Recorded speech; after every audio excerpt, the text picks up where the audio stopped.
Hi everyone, welcome back to my channel. Today I'll be giving you a peek in my busy life as a hairstylist, a mom of three, and everything in between. I started the day by tying my hair with a scarf around the bone. It's one of my quick and favorite easy style. Then I show the preview of my day, including making someone's hair and preparing a delicious meal. So guys, you just sit back, relax, enjoy this, and I'll be right back. Oh, he's Rita, baby. So guys, welcome back. My name is Rita. So officially I started my day with a quick morning routine. I brush my teeth, wash my face, and follow up with my skincare routine.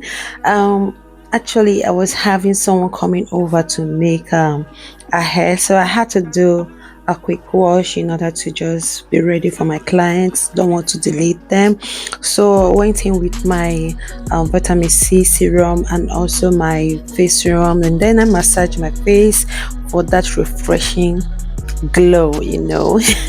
Once that was done, I headed downstairs to get the day started. So I went straight to my kitchen where I had to put things in place, and then I went to my utility room, which also doubles as my workspace for my clients. So I sprayed some water in my hair with my DIY leave-in conditioner, just water mixed with conditioner. I also massage it in with my homemade oil, and also lay down my edges with a styling gel. Afterwards, I use a scarf just to make sure I um, form a bond with my hair, my afro hair. After that, I applied some lip balm on my lips just to avoid dryness, and that is that. I was ready for the day.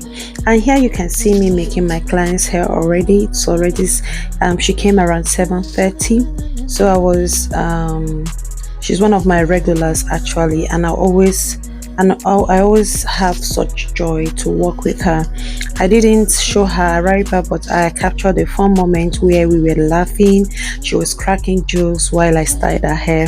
For her hair, I used rollers to create bouncing coils, set them with hot water, and the final result was stunning. Her coils were soft and bouncy and full of life. So after wrapping up with my client's hair, I got to do some house chores. So I washed the dishes, dry them, and then clean my sink. It's always feel good to have a clean kitchen. If you have watched this video up to this moment, don't forget to like, share, subscribe to my channel. Tell me what you think about this in the comment section. You can also follow me on other social media, which you'll be seeing on the screen. Thank you. So guys, it's time for me to cook. I'm making okra soup, with okra and ogbono soup actually. So I added some salt in the okra and then added water. This helps to disinfect so many bacteria or kill germs actually.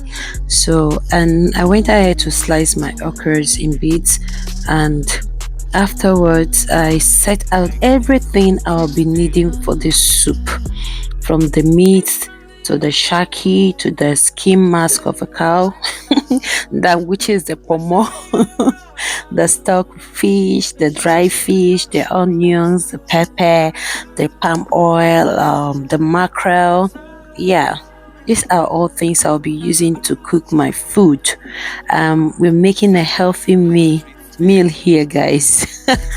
So if you want a healthy meal, just look at this video to the end so that you can learn from it. Okay, so I went in to add my meat shaki pomo in the pot, with my stock fish. Also I added onions. I also put my mackerel fish in it, season the food with a seasoning cube, and also add salt to taste, add a little water, and then stir it together and covered it to allow it to cook. So afterwards I came back to check it's boiling already. I had to remove the mackerel fish from it because I don't want it to I don't want it to just disintegrate in the food. I don't want bones and everything. Not that I don't want bones. What am I even saying? Anyway, guys, so the next thing I did was to put my ogbono in a bowl and then put it inside the pot. This helped the ogbono to get softer and simmer. So I took it out and then set it aside.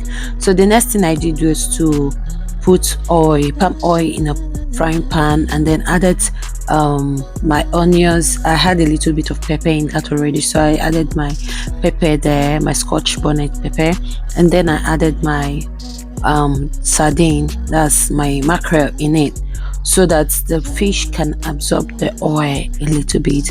So afterward, I added my ogbono inside. You can see how thick this ogbono is to show that the ogbono is a very good ogbono. So get a very, if you want to cook ogbono soup, please try and get a very good ogbono from a reliable source. So I went ahead to add my crayfish and to stir it and let it sit for for a while.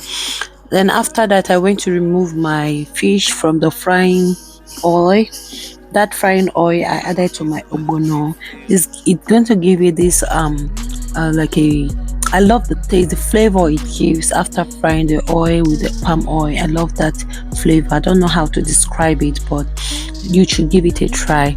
Then I added a spoon again of palm oil in this soup because I saw that the one I used in frying the fish was not brighten enough, and I added my dried fish and allowed to boil for some time before adding my okra in it.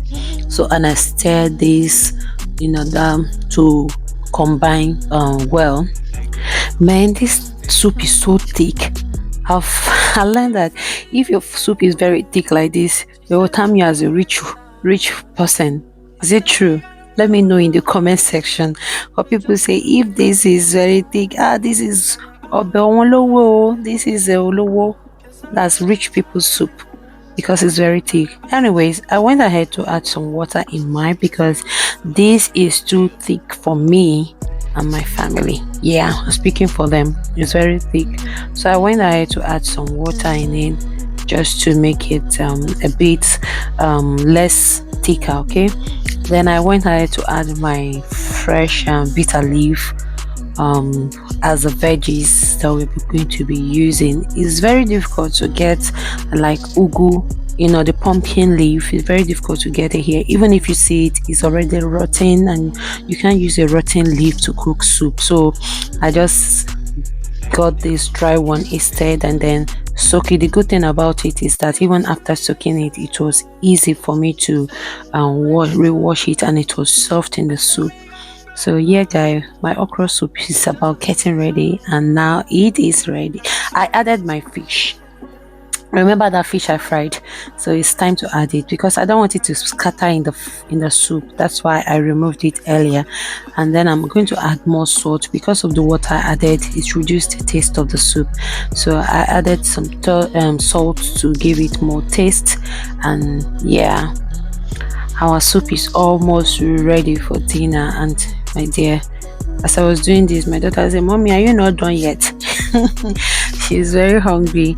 I guess I've been busy since morning from making the hair.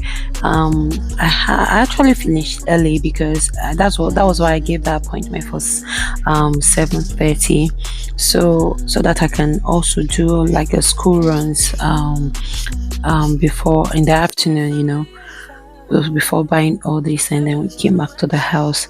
So my soup, guys, is ready. You can tell from the color that it is different from when I added the fresh okra. So this soup is ready. I have a full pot of soup that will last us for a week. And yeah, look at how the thing they do wutu. I beg, carry your pando yam come, carry your gari come, you can get anything from your yam flour to your plantain flour. So I'm dishing the soup now. Soup is ready for us to eat with it. So tell me, guys, how do you see this? Does it look delicious enough? Because I didn't tell you not to skip the advert, you want to start skipping it, Abby. Please, guys, do not skip the advert. I'm begging. This advert you're not skipping supports my channel a lot. So please do not skip it. Make sure you watch it to the end. Thank you. So guys, this is the result of my ogbono soup. A very rich, hearty soup, perfect with eba or semovita or pounded yam.